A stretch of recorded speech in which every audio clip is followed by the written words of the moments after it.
وہ حیرانی سے کھڑا تھا، بے تکلف انداز میں سلام کا جواب دیتا ہوا۔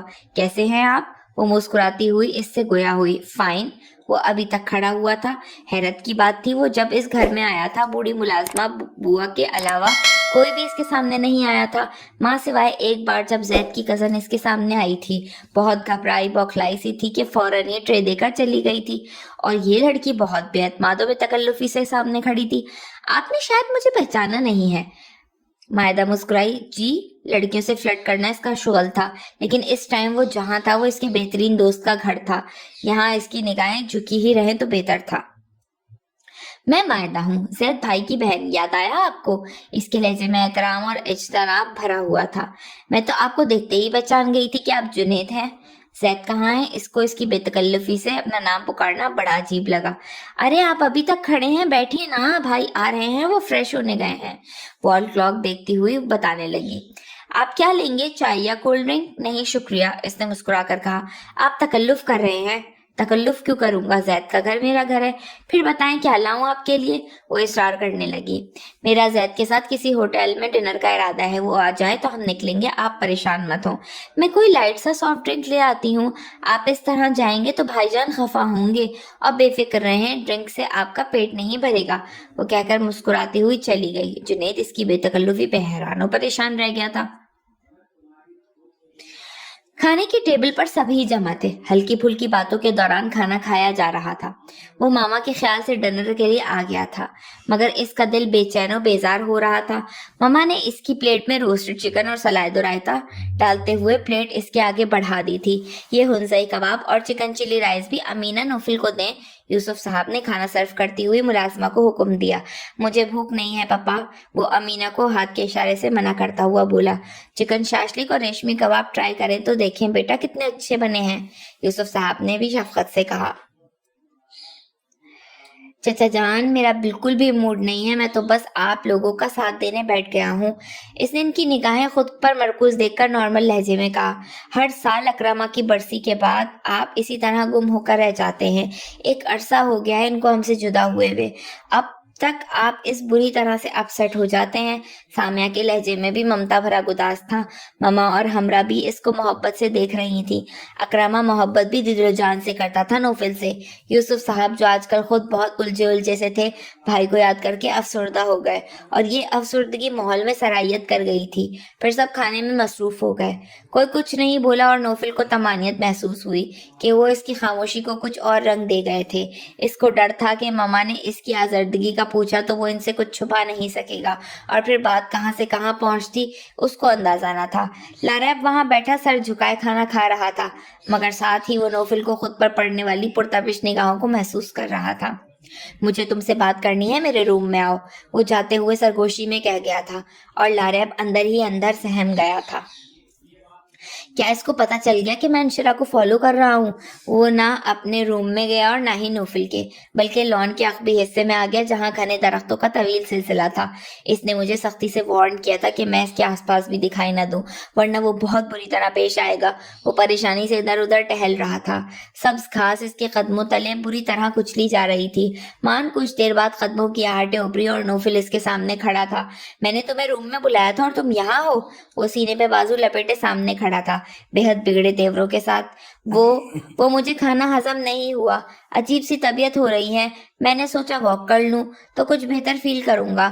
وہ اس کو دیکھ کر سر پٹا کر گویا ہوا۔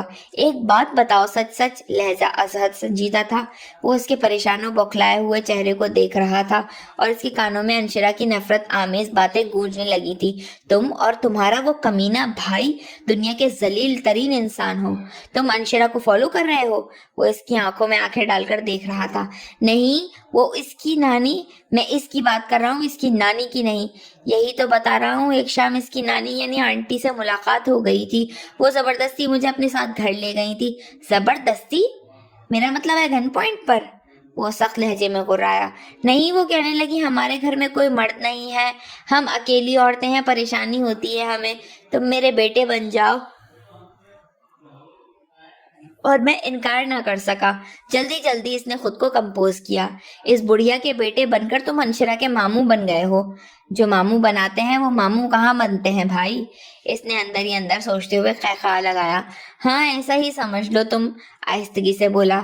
اچھا اب تم مجھے ماموں بنانے کی صحیح کر رہے ہو، جس میں کبھی بھی کامیاب نہیں ہوگے۔ اس کے رستے سے ہٹ جاؤ۔ اوکے ہٹ کیا سمجھو؟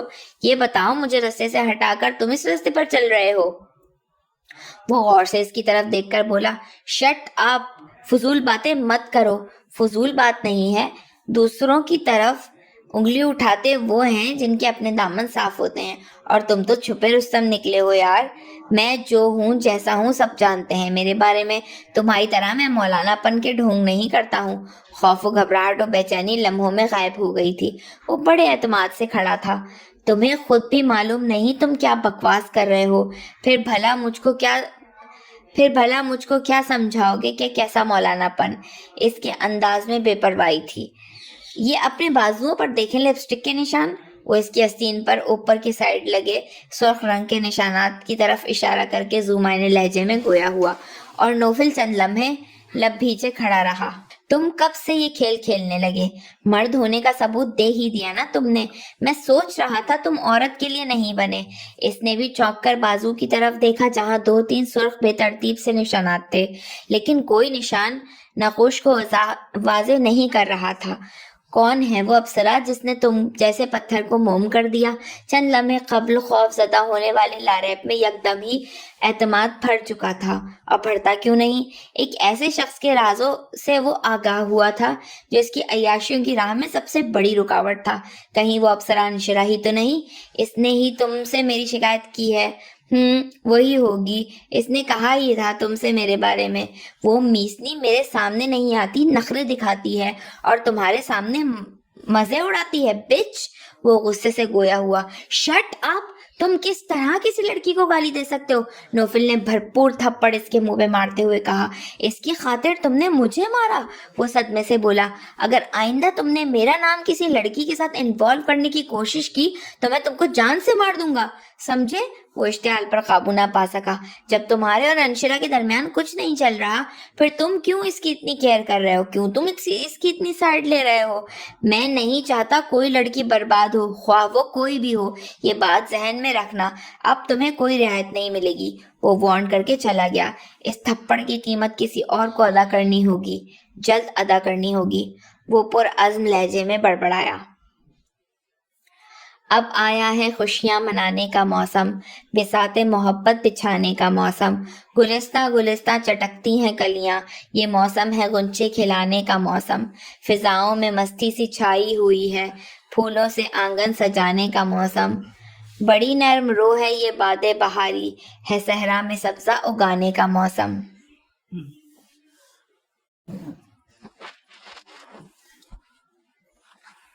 جنید کو بار بار آنے والی کال کو بالآخر ریسیو کرنا ہی پڑا۔ کب سے کال کر رہی ہوں، آپ ہیں کہ، اور میں تمہیں کہہ چکا ہوں پلیز پیچھا چھوڑو میرا، مجھے تم سے فرینڈشپ نہیں کرنی۔ وہ رسانیت سے اس کو سمجھا رہا تھا۔ آپ جانتے ہیں میں زید کی بہن ہوں۔ ہاں زید کی بہن میری بھی بہن ہے، شادی سے پہلے سبھی بہن بھائی ہوتے ہیں، یہ معلوم تو ہوگا آپ کو۔ وہ کھلکھلائی۔ مائدہ؟ وہ شدید تعجب سے بس یہی کہہ سکا۔ ہاں، آپ کے منہ سے میرا نام سن کر محسوس ہوا میرا نام کس قدر خوبصورت ہے۔ پلیز پھر پکاریں میرا نام، دوسری طرف سے بےتابی سے کہا گیا۔ جنید سر تھام کے رہ گیا۔ میں تم سے کسی صورت بھی دوستی نہیں کر سکتا، پلیز اب مذاق کرنا بند کرو، پورا ہفتہ ہو گیا ہے تمہیں تنگ کرتے ہوئے۔ مذاق کی بھی کوئی حد ہوتی ہے۔ مذاق؟ آپ اس کو مذاق سمجھ رہے ہیں؟ یہ میری زندگی اور موت کا مسئلہ ہے اور آپ کو مذاق لگ رہا ہے؟ اس کی آواز میں رنجیدگی در آئی۔ تم بالکل بے وقوف لڑکی ہو، ایک بار میں کسی کو دیکھ کر فدا نہیں ہوا جاتا اور نہ ہی زندگی و موت کا مسئلہ بنتا ہے۔ اس کی ہٹ درمی پہ سے غصہ آنے لگا تھا۔ اب مجھے احمق کہیں یا بے وقوف، مجھے ایک نظر کی محبت کا شکار ہو گئی ہوں میں، اور یہ ایک نظر کی محبت صرف ایک بار ہی ہوتی ہے، بار بار ہونے والی محبت نہیں ہے یہ۔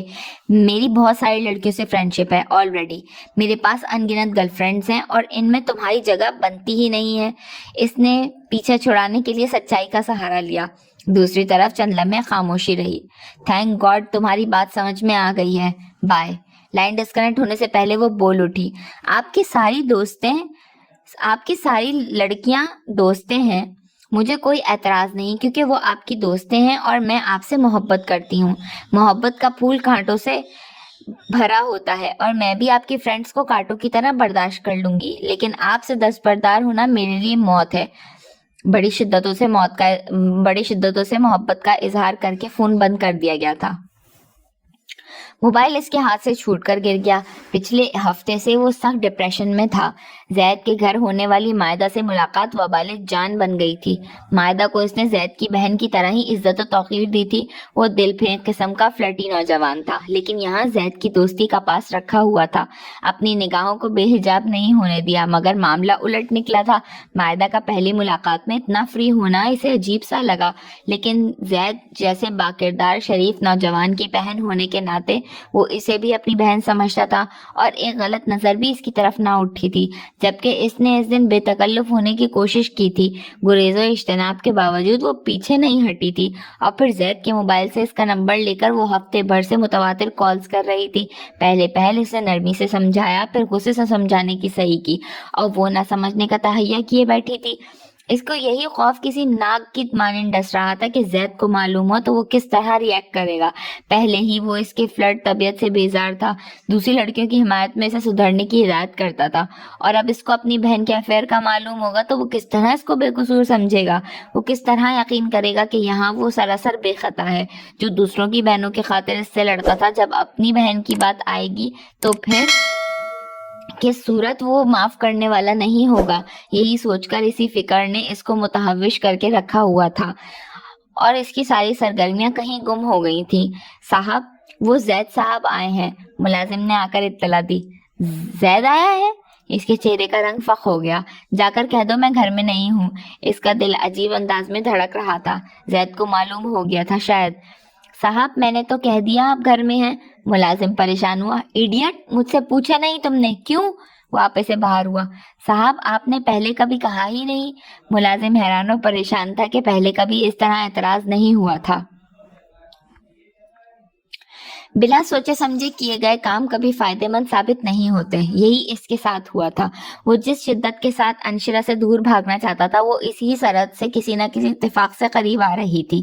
کوئی نہ کوئی حادثہ، کوئی نہ کوئی بے ساختگی اس طرح سرزد ہو جاتی تھی کہ وہ دنوں اضطراب میں مبتلا رہتا. اور اب ایک ہفتہ گزر گیا تھا.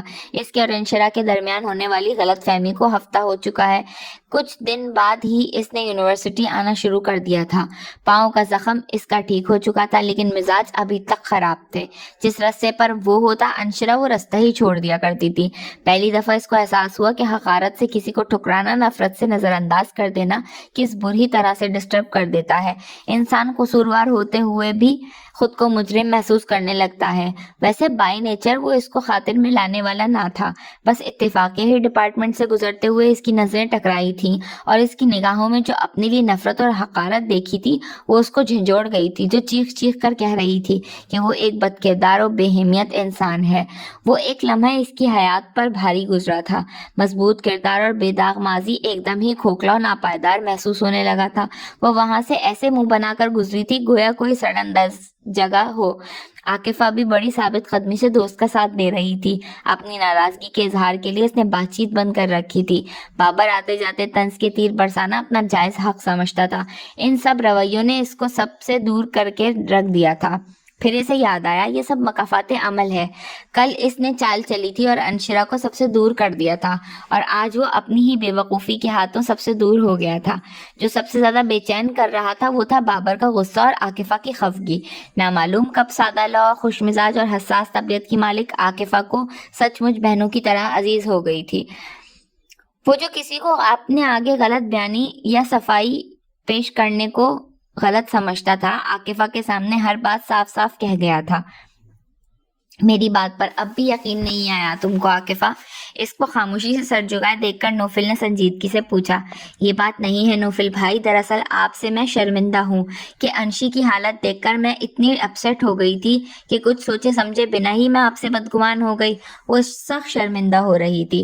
اٹس اوکے، مجھے آئیڈیا ہے تمہاری اس وقت کی فیلنگز کا، اس لیے میں نے چپ رہنا ہی مناسب سمجھا تھا کہ بعض اوقات خاموشی چپتی تو ہے مگر وقت گزرنے کے